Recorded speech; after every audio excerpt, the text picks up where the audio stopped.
I had to be the example because my daughter didn't have the father example of a man. So I had to step up and be that power example of a woman and to encourage my daughters that don't allow nothing or anything stop you.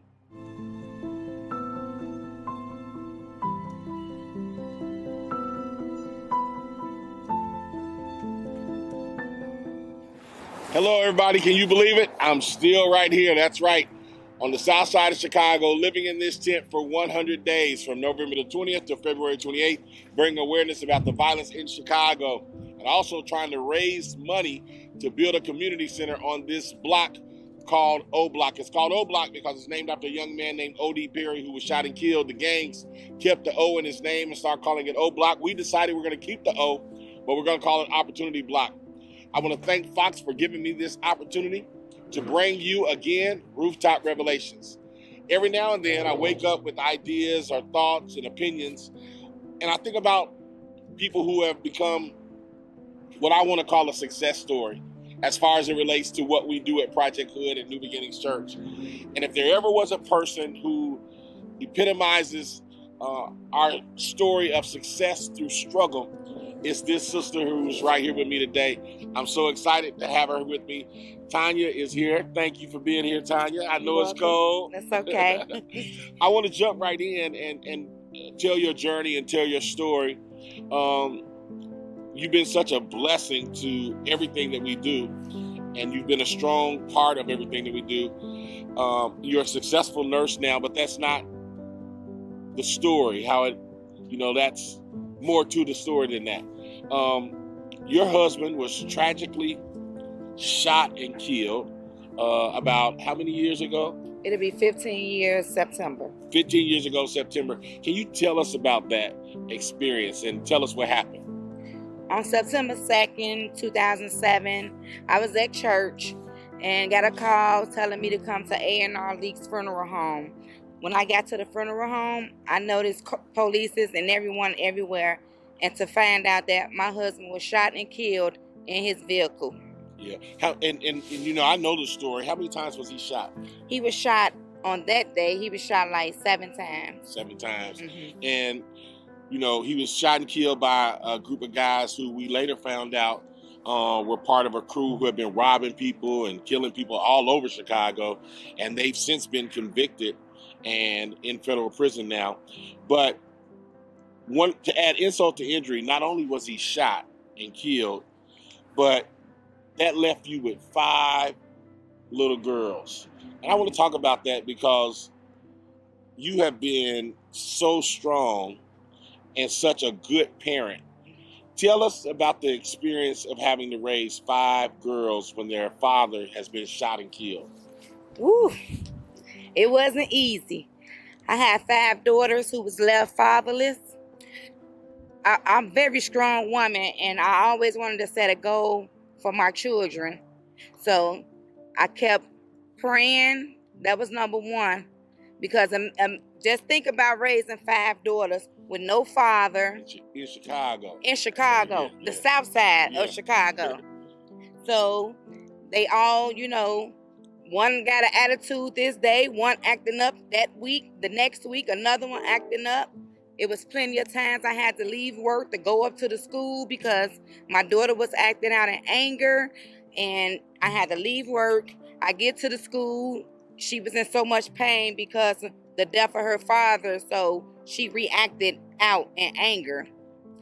So with the help of New Beginnings Church, Pastor Brooks, Project Hood, I had to get a little counseling for my kids and myself.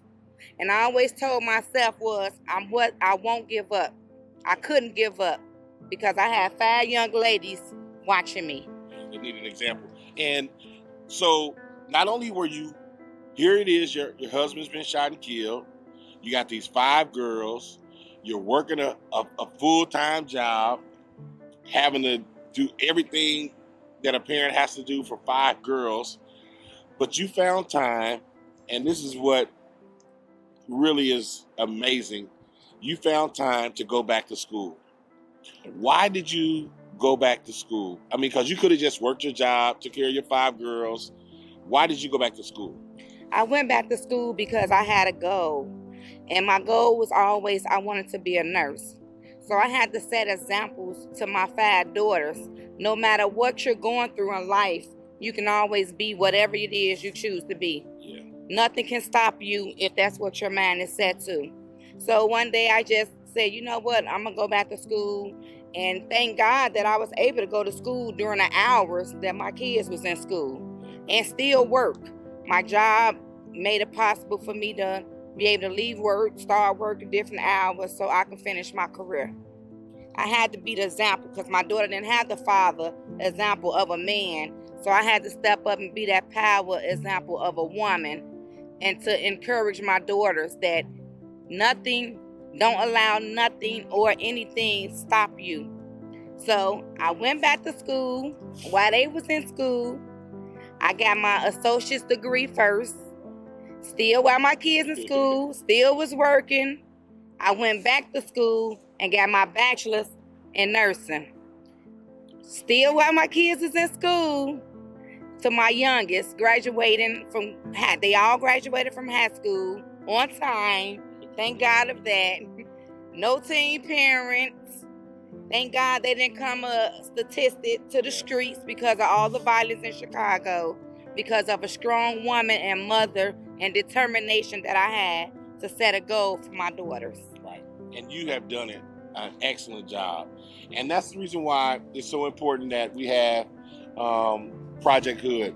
We want to give women like Tanya who are going through situations opportunities, give them chances, allow them the help that they need to go back to school, to find another career, to go down another path, to be successful.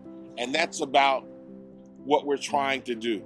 We want Project Hood to be an example so that we can have more sisters like Tanya in Chicago and we can make it a much better place. So I want to thank her. I want to salute you. I want to congratulate you, working hard and finishing school, taking care of your girls. We love you and all that you do. And now you can help us finish mentoring these young ladies. And that's really what your gift is. And I'm looking forward to that. I'm looking forward as well. All right. As I always say, thank you for tuning in to our Rooftop Revelations. Thank you to Fox for giving us this opportunity. Please do not forget, it is so important. It is so important that you give toward this effort. It's so important, whether it's a one-time gift, a monthly gift, or a small gift, or a very large gift. We need this center to be built on the south side of Chicago so that we can do all the fantastic work that we're trying to do. Until tomorrow, as I always say, peace.